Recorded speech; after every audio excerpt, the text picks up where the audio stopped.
Rabat n'a pas volé sa réputation de ville verte, ni sa place de ville première pour la Journée de la Terre. La capitale marocaine profite de l'événement pour lancer un projet en cours depuis plusieurs mois, celui du renouvellement de son parc d'autobus. Une soixantaine de véhicules plus respectueux de l'environnement ont été réceptionnés et présentés officiellement. Plus performants, ils permettent surtout de diviser par 6 les émissions de gaz nocifs, à l'instar de la mise en place de son tramway.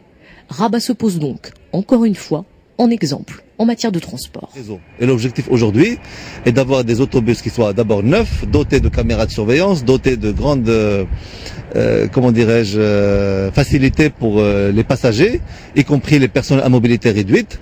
Et notre objectif est aujourd'hui aussi de faire en sorte que la population utilise de plus en plus le transport en commun, comme c'est le cas à Madrid, à Paris, à Rome, où 90% de la population, pour ne pas dire plus, utilise le transport en commun. La gestion du transport urbain à Rabat, c'est Stareo qui l'a prise en charge. Une prise en charge compliquée car intervenue au lendemain de la lourde grève des transporteurs en novembre dernier. Pour pallier le manque de véhicules dans la capitale, l'option écolo a été mise en avant. Explication. C'est des véhicules de type Euro 3 qui ont pour objectif pour nous de limiter les impacts environnementaux.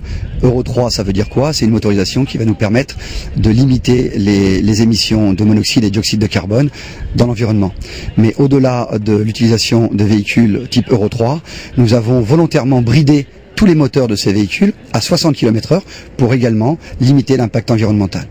Et puis, outre l'aspect environnemental, ces bus sont aussi plus modernes. L'accès des personnes handicapées sera facilité.